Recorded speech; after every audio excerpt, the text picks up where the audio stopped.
జగన్మోహన్ రెడ్డి గారు రేపు రాజధాని తుళ్ళూరు ప్రాంతంలో పర్యటిస్తున్నటువంటి విషయం మీ అందరికీ తెలుసు. అసెంబ్లీ సమావేశాలు జరుగుతున్నటువంటి నేపథ్యంలో రాజధాని ప్రాంతంలో అసలు ఏం జరుగుతోంది, రైతులకి ఏ రకంగా అన్యాయం జరుగుతోంది తెలుసుకుని అసెంబ్లీలో మాట్లాడడానికి జగన్మోహన్ రెడ్డి గారి పర్యటన జరుగుతున్నటువంటి విషయం ఇంతకుముందే ప్రకటించడం జరిగింది. అయితే అధికారంలో ఉన్నటువంటి తెలుగుదేశం పార్టీ నాయకులు, మంత్రులు జగన్ గారి పర్యటన మీద చాలా పెద్ద ఎత్తున విరుచుకుపడుతున్నారు. రైతులు స్వచ్ఛందంగా భూములు ఇస్తున్నప్పుడు జగన్ గారి పర్యటన ఎందుకు అనేటటువంటిదా విధంగా వాళ్ళందరూ కూడా మాట్లాడుతూ ఉన్నారు. మేము ఒకటి అడుగుతూ ఉన్నాం, రైతులు స్వచ్ఛందంగా 90% మీకు భూములు ఇచ్చుంటే అక్కడ ఉన్నటువంటి తెలుగుదేశం పార్టీకి సంబంధించినటువంటి నాయకులు కావచ్చు, మంత్రులకు కావచ్చు, ఉన్నటువంటి భూముల్ని ఇప్పటిదాకా ఎందుకు ఇవ్వలేదు స్వచ్ఛందంగా? మీరు చెప్తున్నారే చాలా అరిచేతిలో స్వర్గం చూపించినట్లుగా రాజధాని ప్రాంతంలో మొత్తం కూడా స్వచ్ఛందంగా రైతులు ఇచ్చారని చెప్తూ ఉన్నారు. ఈ డీల్ ప్రకారమే మీరు ఏదైతే రైతుల దగ్గర భూములు తీసుకుంటున్నామని చెప్తున్నారో ఆ డీల్ ప్రకారమే మీరెవరైనా సరే, ముఖ్యమంత్రి చంద్రబాబు నాయుడు గారు కావచ్చు, మంత్రులు కావచ్చు, మరెవరైనా తెలుగుదేశం పార్టీ ప్రముఖులు కావచ్చు, ఎక్కడైనా ఇట్లాంటి డీల్ ప్రకారం మీ సొంత భూములు ఇస్తారా? ఒక ప్రభుత్వానికి సంబంధించినటువంటి ఒక ఇండస్ట్రీనో లేకపోతే మరొక ప్రయోజనాల కోసం ముఖ్యమంత్రి చంద్రబాబు గారు కానీ, మంత్రులు కానీ తమ సొంత భూముల్ని ఇదే రకమైనటువంటి డీల్ ప్రకారం ఇస్తారా? ఇవాళ రైతుల్ని మభ్యపెట్టి మోసం చేసి అరిచేతిలో స్వర్గం చూపించి అవేవీ కుదరకపోతే మరొక చేతిలో నరకం చూపించి భూములు లాక్కుని దానికి ఒక ల్యాండ్ పూలింగ్ అనేటటువంటి ఒక ముద్దు పేరు పెట్టి ఇవాళ ప్రపంచమంతా కూడా మీరేదో సజావుగా భూములు సేకరించినట్లుగా మీరు చెప్తూ ఉన్నారు. నిజానికి కిందికి వెళితే రాజధాని ప్రాంతంలో ఏం జరుగుతోంది, మీరు ఎన్ని రకాలుగా భయపెట్టారు, ఎన్ని రకాలుగా రైతుల్ని ప్రలోభ పెట్టారు, భూములు లాక్కోవడానికి, గుంజుకోవడానికి ల్యాండ్ పూలింగ్ పేరుతో మీరు చేసినటువంటి అరాచకం ఏంటి అనేటటువంటిది ఇవాళ రైతులు చెప్పబోతూ ఉన్నారు. ఇప్పటికే చాలాసార్లు చెప్పారు, వైఎస్ఆర్ కాంగ్రెస్ పార్టీ ఆఫీస్కి వచ్చి చెప్పారు, అనేక మంది పార్టీ నాయకుల దగ్గరికి వెళ్ళి చెప్పారు, భయపెడుతున్నారు, కేసులు పెడుతున్నారు, భూములు లాక్కోవడానికి అనేక రకాలుగా మంత్రుల చేత బెదిరింపజేస్తున్నారు అనేటటువంటిది ఇప్పటికే చెప్పున్నారు. వాస్తవం ఇట్లా ఉండగా మీరు భూముల సమీకరణ అనేటటువంటిది చాలా సజావుగా జరిగిందని చెప్పడం అనేటటువంటిది ఇది చాలా అబద్ధమైనటువంటి విషయం.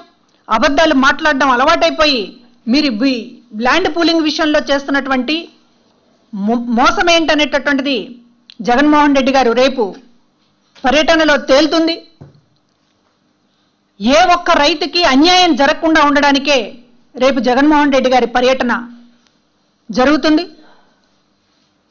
మీరు ఏదైతే ఒక డీల్ అని అంటున్నారో ఆ డీల్ ప్రకారం మీకు సంబంధించినటువంటి వారెవరు కూడా సొంత భూములు ఇవ్వకుండా రైతుల దగ్గర మాత్రం ఇన్ని వేల ఎకరాలు సేకరించామని చెప్తుంది. దాని వెనుక మతలబే ఉంటనేటటువంటిది కూడా వైఎస్ఆర్ కాంగ్రెస్ పార్టీ దృష్టి పెడుతుంది. ఇక రాజధాని నిర్మాణానికి సంబంధించి మాట్లాడుతున్నటువంటి మాటలు, ప్రభుత్వం వ్యవహరిస్తున్నటువంటి వైఖరికి సంబంధించింది కూడా ఇక్కడ చెప్పాలి.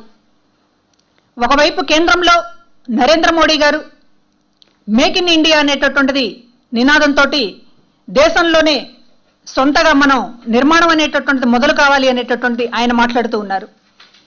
ఆ ప్రభుత్వంలో భాగస్వామి అయినటువంటి తెలుగుదేశం ప్రభుత్వం కూడా పోటీగా మేక్ ఇన్ ఏపీ అనేటటువంటిది ఒక నినాదం ఇచ్చారు, ప్రకటనలు ఇచ్చారు. కానీ ఇవాళ వాస్తవంగా జరుగుతుంది ఏంటంటే break in AP, make in Singapore అన్నట్లుగా తయారు చేస్తూ ఉన్నారు. ఏపీని ఆల్రెడీ బ్రేక్ చేశారు, విభజన లేఖలు ఇచ్చారు, మా వల్లే రాష్ట్రం విడిపోయిందని చెప్పి ఇప్పటికీ కూడా చంద్రబాబు నాయుడు గర్వంగా చెప్తున్నారు. విడిపోయినటువంటి రాష్ట్రంలో కూడా ఇవాళ ఏపీకి సంబంధించినటువంటి ఏ అవశేషమో మిగలకుండా కూడా ఇప్పుడు చేస్తూ ఉన్నారు. Break in AP, make in Singapore, మొత్తం సింగపూర్లో తయారు, చివరికి రాజధానికి సంబంధించినటువంటి ఒక క్యాపిటల్ సిటీ నిర్మాణానికి సంబంధించినటువంటి డిజైన్ కూడా సింగపూర్లో అయ్యేటటువంటి ఒక విదేశీ ప్రభుత్వం ఇవాళ ఏపీలో నడుస్తూ ఉంది. అంటే సొంతగా ఒక రాజధానికి సంబంధించినటువంటిది డిజైన్ కూడా రూపకల్పన చేసుకోలేని పరిస్థితిలో ఇండియా ఉందని మీరు సింగపూర్కి వెళ్ళి బాజా కొట్టి వస్తున్నారు. ఇతర దేశాల ముందు మన దేశం పరువును ఎట్లా తీస్తున్నారు చంద్రబాబు నాయుడు గారు అని అంటే, ఇవాళ ఇప్పటిదాకా ఒక అబద్ధం చెప్పారు. సింగపూర్ ప్రభుత్వంతో రాజధానికి సంబంధించినటువంటి నిర్మాణానికి సంబంధించినటువంటి ఒక డ్రాఫ్ట్, ఒక ప్లాన్ అనేటటువంటిది ప్రభుత్వంతో ఏర్పాటు చేసుకున్నామని ఇప్పటిదాకా చెప్పారు. దానికి సంబంధించినటువంటి ఎంఓయూలు కూడా కుదుర్చుకున్నాం అన్నట్లుగా మాట్లాడారు. కానీ సింగపూర్కు సంబంధించినటువంటి ప్రధానమంత్రి గారు వచ్చి ప్రభుత్వంతో కాదు, మా దేశంలో ఉన్నటువంటి సంస్థలతోటి ఇక్కడ ఏపీకి సంబంధించినటువంటి పనులు జరుగుతున్నాయి అనేటటువంటిది ఆయన క్లియర్ చేసి చెప్పారు. ఒక మసిపూసి మారేడికాయ చేయడం, ఇప్పటికీ కూడా సింగపూర్కు సంబంధించినటువంటి ఏ కంపెనీలతో ఈ రాజధాని నిర్మాణానికి సంబంధించినటువంటి డిజైన్ని మీరు రూపొందిస్తున్నారు? వాళ్ళు ఏమన్నా నిష్ణాతుల నిర్మాణ రంగంలో? అట్లాంటిది ఏమీ లేదే. ప్రపంచంలో సింగపూర్కు సంబంధించినటువంటి సంస్థలు నెంబర్ 1 నిర్మాణ రంగానికి సంబంధించినటువంటిది అనేవి ఎక్కడే సర్టిఫికెట్లు మనకు కనపడడం లేదు. ఇంకా చెప్పాలంటే గల్ఫ్లో కానీ లేకపోతే మరొక చోట కానీ మన భారతీయులు దూసుకుపోతున్నారు, అన్నిట్లో రాణిస్తున్నారు.